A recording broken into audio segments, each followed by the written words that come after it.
19-njy bölek. Hormatly Molla Ahmed Ahun Gurban pur tagsirin. Sen ilim kelamyny okuýmadyňmy? Mu'tezililik bilen fetwa berýärsiň we imam bolýarsyň diýip aýdan gepiniň jogabyysy. Sen şu ýaşa çelli Mu'tezile inançly bolup imanyny bilmänsiň. Aya emel cüzbi imanyndanmy ýa dälmi? Sen kelam ilmini şu wagtga çelli okuýmadyňmy? Senin şu etigady zahir edenin bir ýyl bolan ýok. Şu wagtga çelli mubtedi agydamyşyň. Sen sedr şeria mulakkab bi beytil fiqh'nin aýdyşy ýagny tanzur ila hadzellezî edraje fil imani ruknan ahar diýilen adam ýaly. Yani bazı kutubi muravvaceleri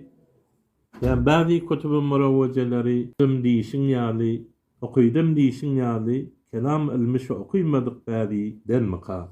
Ne cüret bilen imanyny tanyman adyňa mufti diýersiň. Mubtedilik bilen fetwa berýärsiň we imam bolýarsyň.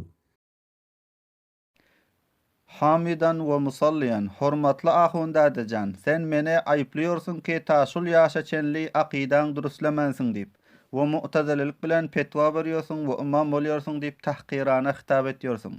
Men a'mal jüz iman däl diýip fetwa berdim. Eger senin aqidaň salym we durus bolsa, näme üçin öz muddaňy ilmi kelam bilen isbat edip bilen ýok? Sen dawa etýärsiň ki ýa Şeyh Abdulkadir Jilani maňa ogul ber, we ýa qiz ber, we ýa falan hajatym ber diýip çagyrsa jaýyz diýip fetwa berýärsiň. We ýa Şeyh Hoca Bahauddin Nakşbendi maňa ogul ber, we ýa qiz ber, we ýa falan hajatym ber diýip çagyrsa jaýyz diýip fetwa berýärsiň. Şol da'waňy näme üçin ilmi kelam bilen isbat edip bilen ýok? Bir delil tapkin men hazır nazır bileyin. Ya Şeyh'tan gazettin dadıma yetdiýdi. Matin dogalanıp baranda Allah Ta'ala'nın ruhuna ağırdım. Dadıma yetdi diýip olmaly. Bir delil tapkin men hazır nazır bileyin.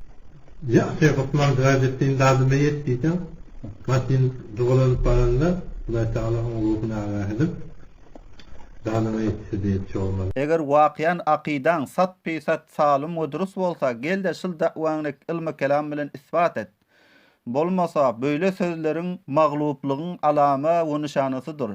Öz muddaňa birje delil berip bilmän dursun. Gelip aqidaňy durustlemensiň diýip aýyp etýärsiň. Hormatly ahundada, sen aqidany öz ýanyňdan guruşýarsyň.